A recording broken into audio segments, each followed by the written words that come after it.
Hello foodies, మళ్ళీ మీ ముందుకు వచ్చేసాను ఒక టేస్టీ చికెన్ రెసిపీతో. అండ్ ఈ రెసిపీ మా ఇంట్లో చాలా స్పెషల్. దీనికి ఇంగ్రీడియంట్స్ ఏంటో చూద్దాం. ఉప్పు, కారం, పసుపు, చికెన్ మసాలా పొడి, ధనియా పొడి, గరం మసాలా పొడి, ఒక ఆనియన్ ఇలా కట్ చేసి పెట్టుకున్న, 3 పచ్చిమిర్చి, అల్లం వెల్లుల్లి paste, half KG chicken.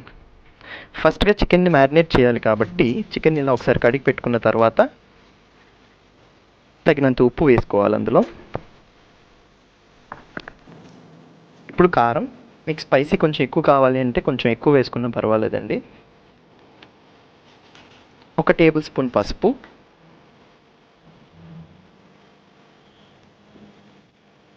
1 table spoon chicken masala పొడి, 1 టేబుల్ స్పూన్ ధనియా పొడి, 1 టేబుల్ స్పూన్ గరం మసాలా పొడి, 3 పచ్చిమిర్చి ఇలా మధ్య కట్ చేసి పెట్టుకున్నా అండి, అవి కూడా ఇందులో వేసేసేయాలి. 3 కరివేపాకు రెమ్మలు ఇలా ఆకులను తెంచేసి వేసుకున్న తర్వాత అల్లం వెల్లుల్లి పేస్ట్. మీకు కొంచెం గ్రేవీ ఎక్కువ కావాలి అంటే అల్లం వెల్లుల్లి పేస్ట్ కొంచెం ఎక్కువ వేసుకున్నా పర్లేదండి. ఇప్పుడు కంప్లీట్గా ఈ మసాలాలన్నీ ముక్కకి డీప్గా పట్టేలాగా కలుపుకోవాలి మ్యారినేషన్ ప్రాసెస్ కోసం.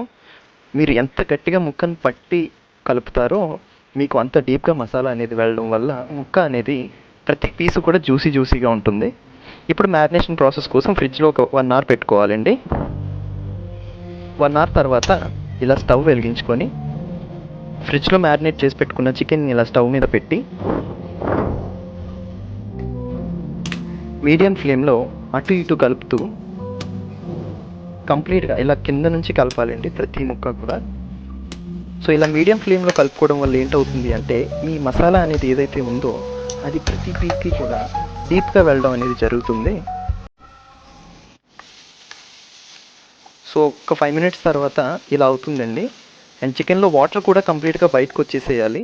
సో అలా వాటర్ బయటకు వచ్చేయడం వల్ల ఈ మసాలా అనేది కంప్లీట్గా చికెన్కి పడుతుంది. అండ్ ఇప్పుడు వాటర్ అంతా నాకైతే బయటకు వచ్చేసింది ఇది చికెన్కి. సో ఈ చికెన్ని ఒక ప్లేట్లోకి సపరేట్గా తీసుకుంటా అండి.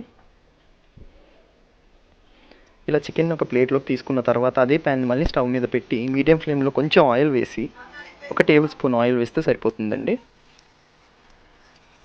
ఆయిల్ కొంచెం మరిగిన తర్వాత మనం ముందుగా కట్ చేసి పెట్టుకున్న ఆనియన్ ముక్కలు ఇందులో వేసి కొంచెం బ్రౌన్ గోల్డెన్ కలర్ వచ్చే వరకు కూడా ఇలా కలుపుకోవాలండి.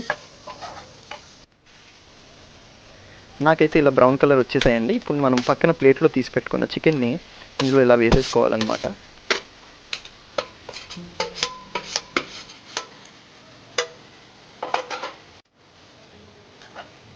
ఇప్పుడు కింద ఆల్రెడీ బ్రౌన్ కలర్ వచ్చిన ఆనియన్స్ ఇంకా ఆయిల్ ఏదైతే ఉందో ఇది కంప్లీట్గా ఈ పీసెస్కి పట్టేలాగా కింద నుంచి కూడా కలుపుకోవాలి.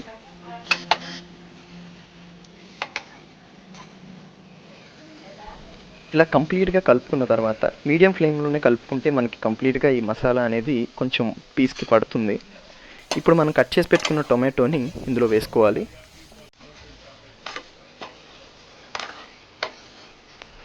ఇలా టొమాటో వేసుకున్న తర్వాత ఒక 5 మినిట్స్ అటు ఇటు ఇలా కలిపితే మీకు టొమాటో అనేది కంప్లీట్గా మగ్గి మీకు ఈ కర్రీలో కలిసిపోతుంది అనమాట. టొమాటో అనేది కంప్లీట్గా కలిసిపోయిందండి. చూసారా, కలర్ కూడా ఆల్మోస్ట్ తినడానికి రెడీగా ఉన్నట్టుగా ఉంది.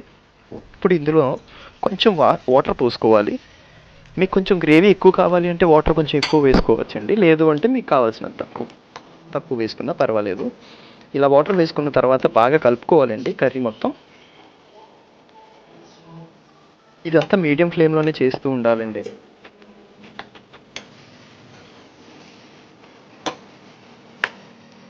ఇలా కంప్లీట్గా కలుపుకున్న తర్వాత చూడండి ఆల్మోస్ట్ కలర్ అది వచ్చేసింది. అండ్ ఇక్కడైతే నాకు వాసన కూడా చాలా గట్టిగా వచ్చేస్తుంది.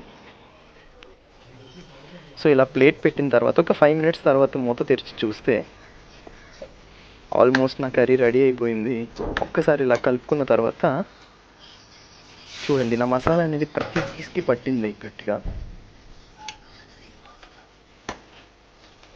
సో ఒక 5 మినిట్స్ మూత తీసిన తర్వాత కూడా ఇలా కలుపుకొని స్టవ్ ఆఫ్ చేసుకొని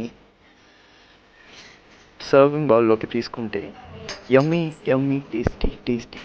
చికెన్ కర్రీ రైట్. అండ్ ఈ వీడియో మీకు నచ్చినట్టయితే ప్లీజ్ ఈ వీడియోని లైక్ చేసి మీ ఒపీనియన్ని కామెంట్ బాక్స్లో చెప్పడం మర్చిపోకండి. Thank you.